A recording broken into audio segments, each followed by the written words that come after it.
Hi guys, welcome back to the Blessed Mess podcast. You can see this is not the typical setup, and we have a special guest today, Griffin. What's going on, guys?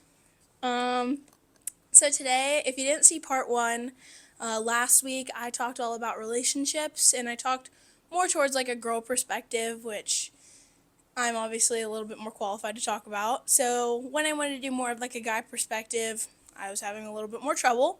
So I invited my friend Griff here to answer some of those questions. Hi, welcome to the Blessed Mess podcast. I'm your host, Maria Buskirk. In this podcast, we're going to be tackling the hard-hitting topics of being a Christian teenager or young adult in today's society. So, if you guys didn't watch my last episode, I hit really hard on relationships, and a lot of it was geared towards girls, but whatever I talk about in this episode and the last one can be for anybody. So, I highly recommend if you didn't watch the first one. There's definitely going to be a lot of catch-all where I talk about both in both episodes. So make sure if there's something that I don't talk about today, if you might relate to it. So go back and watch the first one, and here we're going to be talking about some other topics. So some of the stuff that I hit on last time, I definitely talked a lot about not settling. I think as girls, we settle very easily. We find a guy who has a good heart and can be nice and might not know Jesus, but like we just kind of let that slide on by and we like to settle for that. How would you think guys are for settling?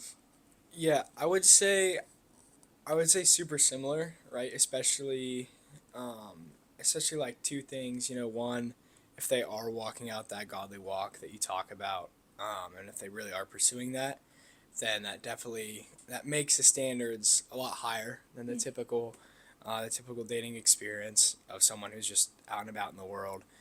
And like two, I would say it can definitely be hard when that's all you see around you, all your friends, even if your friends have been blessed with like Christ-centered relationships, it can be discouraging to be single in the time and just try and find a piece of the puzzle where it doesn't fit, but it's as close as you can get. Yeah. Right. Yeah. And I talked a lot about being equally yoked. And if you don't know what that means, in the Bible they reference a lot of like animals not being equally yoked, where they're not equal in power, height, and it just causes a lot of tension and problems. And if we center that back into being equally yoked with people, we have different core beliefs, and we're not in the same place spiritually in our lives, and that can cause a lot of tension, specifically in relationships. I think that's something that can have a lot of issues in any kind of relationships you have, friends, family, whatever. But I think in those romantic kind of relationships, that definitely is a hard hitter where it can be very tough. What would you say? I would agree, and I mean I have some friends, some close friends of mine, who have made it work, and the other has actually grown in their faith and all that. But that is probably one out of 900 scenarios. And like the big thing I always have told people when they've come to me for advice on the subject is like, there's a chance you can make it work, but why would you want to put either of yourself in that situation, or that, I mean, it's just that's a very draining thing, right? To try and live one way and the other person, it's like magnets, like they don't go the same way. Like that's a struggle that like you can, but why would you want to if God is at the center of your life? There's just, yeah, I would avoid it. I feel like it's one thing if a person who doesn't really have a relationship with God or anything in the relationship, if they're receptive of that, right, and they want to learn and they want to grow with the other person. But if you're with somebody who's so shut out of the idea, wants nothing to do with it, you're missing like a complete part of your life with that other person. Everyone say bye, Claire. Bye, Claire. Bye, Claire. Go away. Ninja. Oh. Something cracked. Watch the trash can. Oh. She rolls out. Ninja. Anywho, that was crazy. So, something else that I talked about in the last episode was realizing your intentions while dating. As Christians, I feel like we're supposed to date to marry. Like, we're not supposed to be, like, messing around. Yep. What is kind of your thoughts on, like, focusing on your intentions?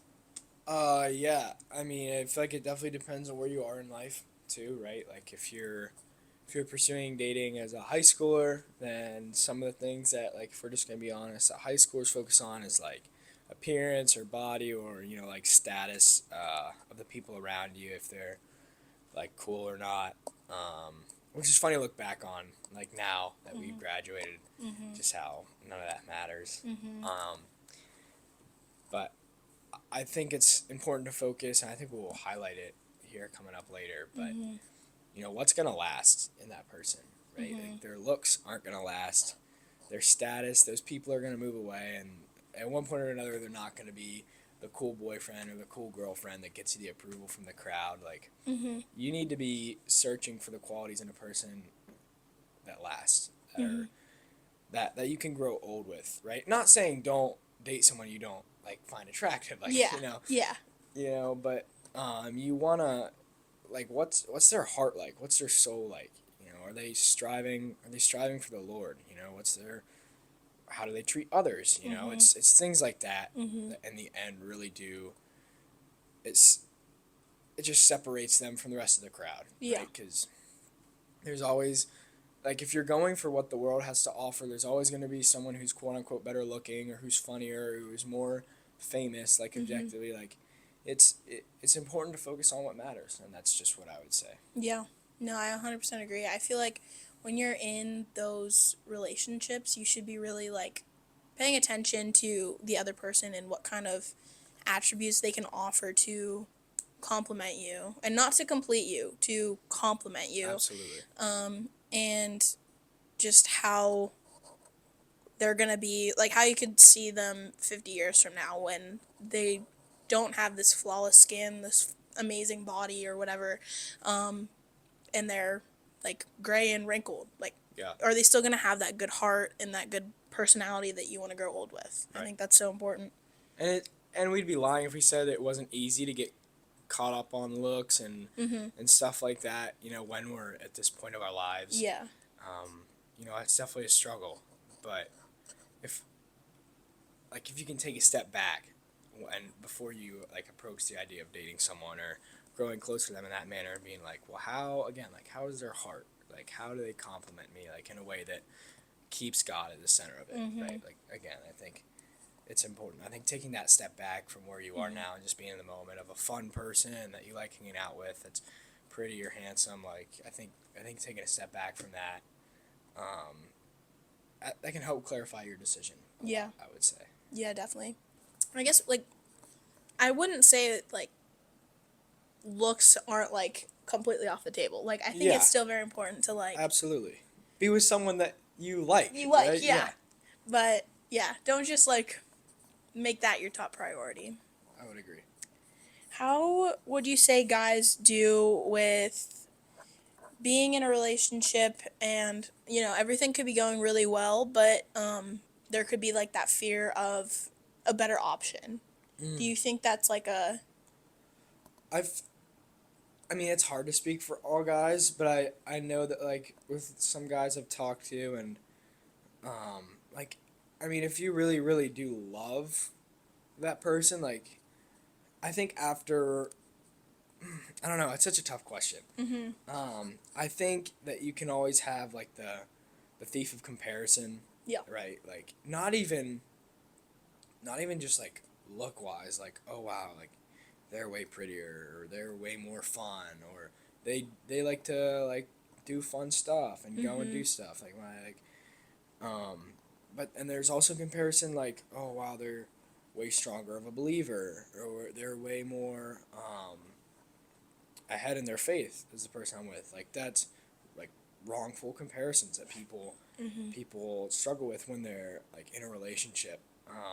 So I think those questions can definitely arise, and I think it's, again, too, that question is way more, like, I would say that's way more common to take place among people who aren't believers Mm-hmm. when they're focused on the things like just looks and Yeah. well what the person does, like if they're funny or cool or like all that stuff that I just keep repeating because it's not a lot, but Mm-hmm. like the main things that people focus on when they date, if they're not a believer, I would say that that's way more common. But I think as believers, if you're focused on those right things and the moral things that last, like we talked about, Mm-hmm. I think it's a lot harder to let those thoughts creep in. Is Mm-hmm.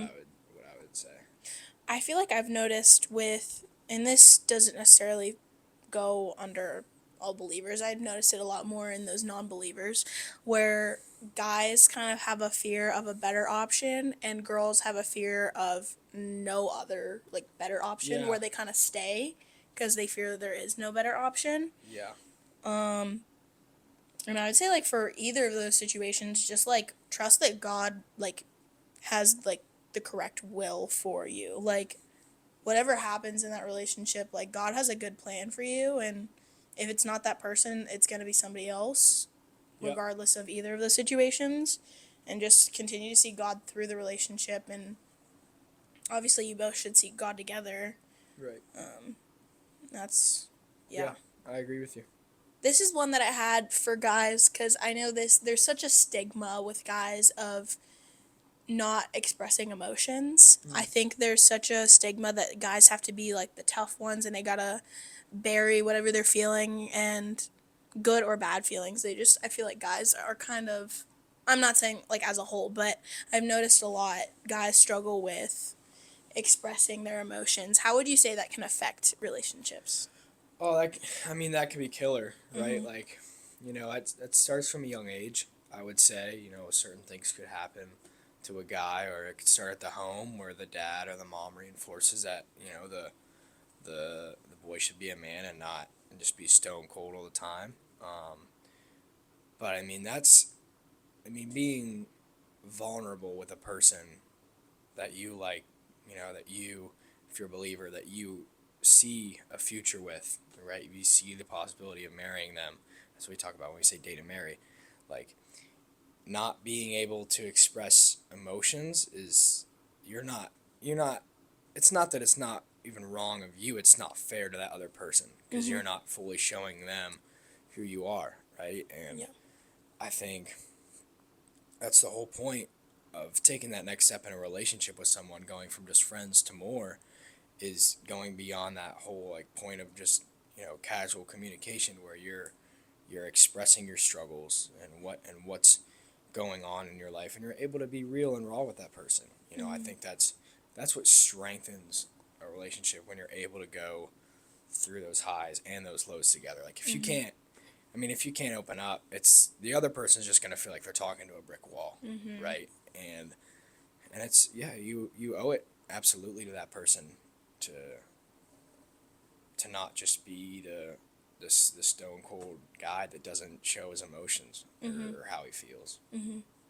How would you say, like, what are some ways that you can kind of ease your way of opening up, like for guys? Yeah. Like, what kind of advice would you give to those who might struggle with something like that? First I'd look at the Bible, right? Mm-hmm. The whole famous shortest verse of the Bible is Jesus wept. That's the most powerful figure in history who took the lowly death. It's our Savior and our Lord and our King who wept, right, in a situation that he was in here on earth. And so to any guy who says it's like not cool to cry or to feel emotions, I would just say, like my God did, right? Mm-hmm. And so if you're a believer, absolutely, that's what I would first look at. Boom, the Bible, Jesus wept, right? And then I would also say, let's see, talk. I would talk with your friends if you're close to friends. This is kind of like an unconventional thing, but I noticed that when I've talked to the guys that I'm close to about, like what in the past has caused you to make you feel like you have to bottle everything up, right? Like Mm-hmm. what events have taken place, who said what, who's treated you wrong, like go and just address either who's wronged you or how you were raised, or certain different things that could affect you, like address and just talk about them to someone. That's such a big thing. People don't really have the space sometimes to share their stories, and I feel like there's a lot of freedom in that. Mm-hmm. And like ever since I was able to just like speak on some things that I've been through in my life, with the guys that I'm close to, I've been able to be like more vulnerable and just open to them. Mm-hmm. And so like those are two big things I can think of. I mean, yeah, but like the Bible one, just Jesus weeping just trumps it all. Yeah. Like if your Lord and your Savior and your King who died for you had the courage to weep Mm-hmm. in public, not in public, but it to be in the Bible, it's not in there for no reason, Right. right? Like the writers didn't just put that in there to be like, hey, Jesus cried. Like, no, like you're meant to read that and pause and be like, wow, like that does take courage, Mm-hmm. right? And so yeah, I would just reflect on that. I Mm-hmm. would. I mean, I don't know what you have to say. And I feel like even when you were mentioning that you've talked to like your guy friends and were able to like open up with them, that's like a great way to start. Like just kind of exercising that, being able to open up and like finding somebody who it doesn't have to be like in a relationship, just finding Yeah. somebody that you're comfortable enough with to Just learn how to share. talk. Yeah. Yeah, just learn how to talk to people and not just speak the same old robotic lines. Like Mm-hmm. be real. It'll change your life. Like I absolutely agree with you. I think that's one of the best places to start. Find those people who you trust. If you don't have people you trust, find some people and start building trust with them. But find those who you trust and just learn to talk in a real way. And I think that can open a lot of new doors for like Mm-hmm. when you're in a relationship, knowing what that's like to open up. Mm-hmm. Yeah, I think like even in friendships, it can get very difficult to build on your connection even in friendships when one person's the only one that's sharing. There's that missing piece almost of it does feel like you're talking to like a brick wall. So I think definitely like reflecting on your friendships and seeing how well you're able to share in those and then growing in that way before you try that in a relationship. Or if you flip side, if you are in a relationship and you're actually comfortable with talking to that person, start doing it with your other people that you can trust. Yeah, absolutely. Yeah. Absolutely. I have another question for you. If you could go back to talk to your younger self, like let's say like start of high school, like middle school, what advice would you give yourself now, like looking back? Oh my. In regards to like dating? Yes. Okay. um oof, that's a tough one.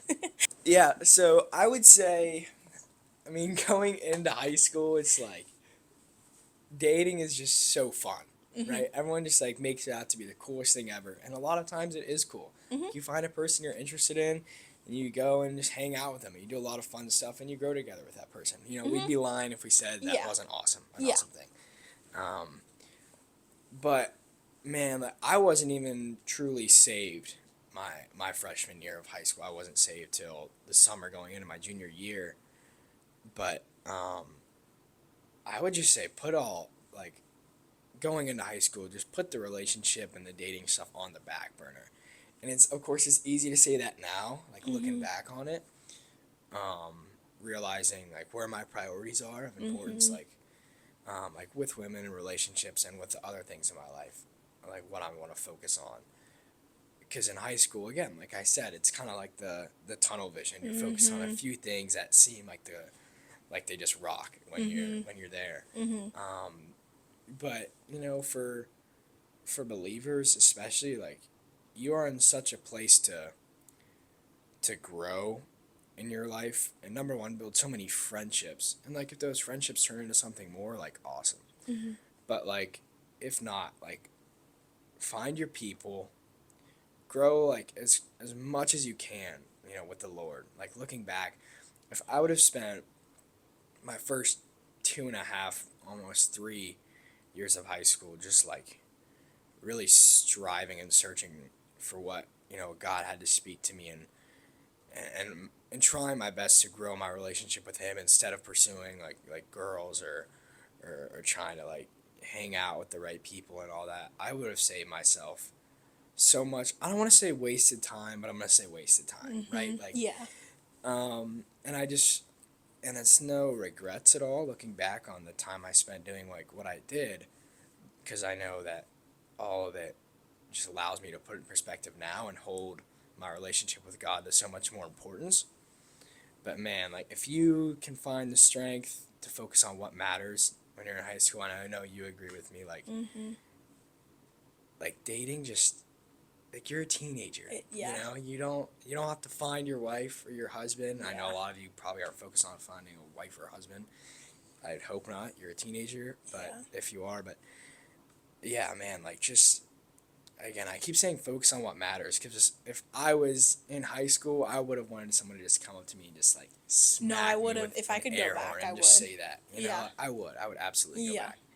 But yeah, that's kind of where I'm at. Just put that on your priorities. Just put that completely in the back of it, and pursue what's good and what truly is gonna do good for you. And dating just isn't at the top when you're in high school. It's not gonna fix your life. You know. No, I would 100% say something very similar. Yeah. I know I was very tunnel visioned on wanting a relationship through majority of high school. Right. And I was just striving for that so much and wasting so much time that I could be building with the Lord.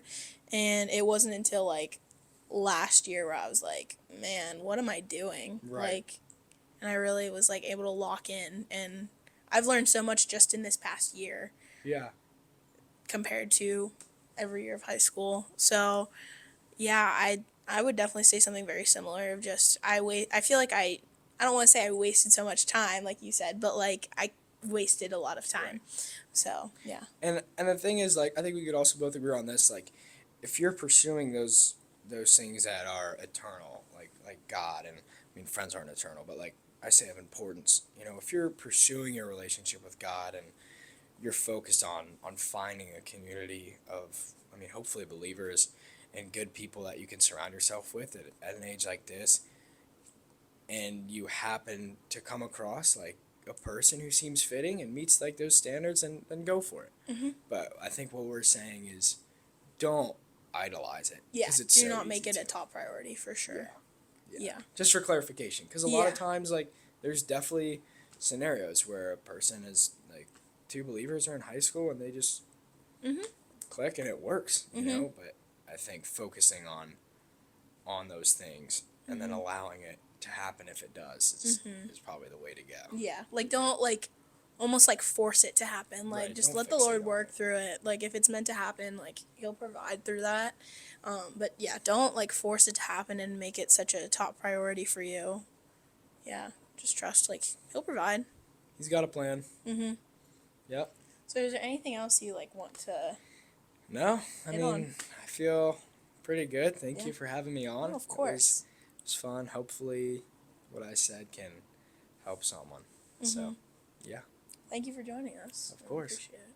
So, we'll see you guys next week.